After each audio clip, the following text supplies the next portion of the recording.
कई बार जब लोग जीवन में काम करना शुरू करते हैं तब उन्हें बहुत ज्यादा दर्द होता है, तकलीफ होती है, उन्हें बहुत ज्यादा मेहनत करना पड़ता है और ये बात उनसे बर्दाश्त नहीं हो पाती है।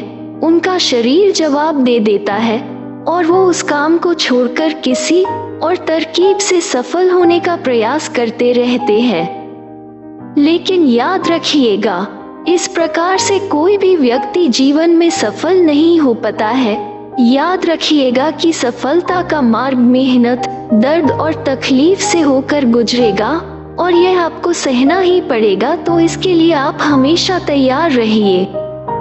तो चलिए इस बात को एक कहानी के माध्यम से समझते हैं। एक बार एक मूर्तिकार अपनी छीनी और हथौड़ी से एक पत्थर को भगवान की मूर्ति का आकार देने का प्रयास कर रहा था। जैसे ही वह छीनी पर अपना हथौड़ा चलाता, वह पत्थर चिल्लाने लगता और कहने लगता कि ये क्या कर रहे हो, मुझे इतना मार क्यों रहे हो, मुझे बहुत दुख हो रहा है, तकलीफ हो रही है, पीड़ा हो रही है, मुझे अपने हाल पर छोड़ दो और यहाँ से चले जाओ।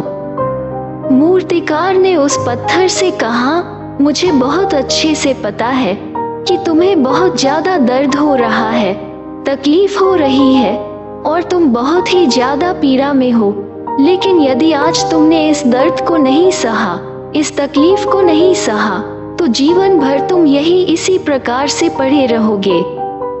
मुझे पता है कि तुम में आगे बढ़ने की अपार संभावना है, तुम एक बहुत अच्छे पत्थर हो, लेकिन यदि तुम इसी प्रकार से रहोगे तो कभी भी आगे नहीं बढ़ पाओगे।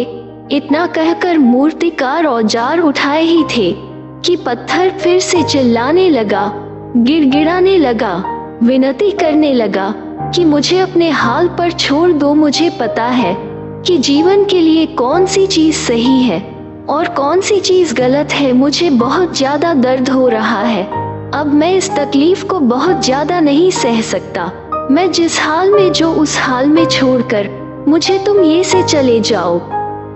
उस मूर्तिकार फिर से उस पत्थर को समझाने की कोशिश की, ज्यादा अधीर मत बनो और अपने सब्र को बनाए रखो थोड़ी देर और इस दर्द को सहो। यदि इस दर्द को सह लिया तो मैं भगवान की मूर्ति के रूप में तुम्हारी स्थापना करवाऊंगा और फिर दूर दूर से लोग तुम्हारी लोग पूजा करने आएंगे और पंडित और लोग तुम्हारी सेवा करेंगे। लेकिन पत्थर ने उस मूर्तिकार की एक भी बात नहीं मानी। वह चिल्लाता रहा और अपनी बात पर अड़ा रहा।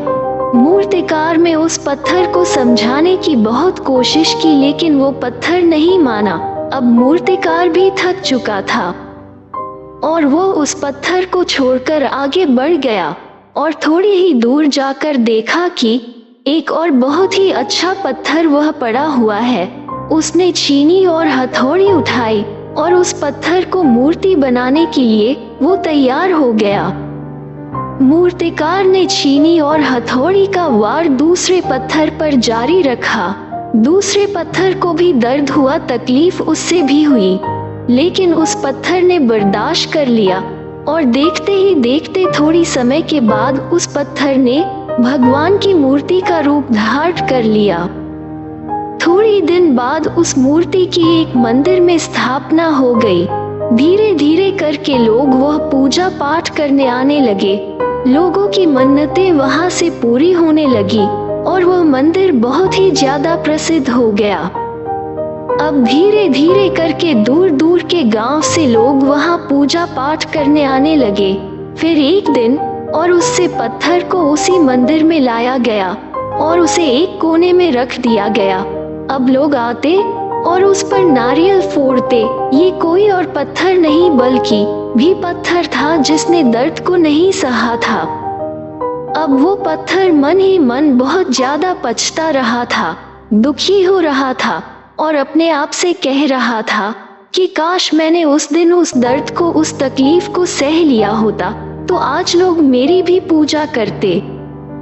इसलिए आप भी अपने जीवन में हमेशा याद रखिएगा कि जब भी आप अपने करियर की शुरुआत में किसी काम को कर रहे हो, पढ़ाई कर रहे हो या कोई भी काम कर रहे हो और उसमें आपको दर्द हो रहा है, तकलीफ हो रही है, ज्यादा मेहनत करना पड़ रहा है, तो आप रुकिएगा मत किसी और रास्ते की शुरुआत मत करिएगा, क्योंकि कोई और रास्ता आपको सफलता नहीं दे सकता है।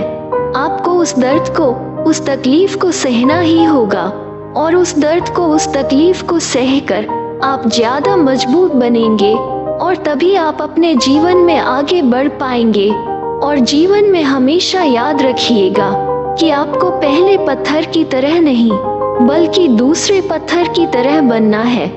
यदि ये कहानी आपको पसंद आई हो और इससे कोई सीख मिली हो, तो अपने दोस्तों और अन्य लोगों के साथ शेयर जरूर करिएगा।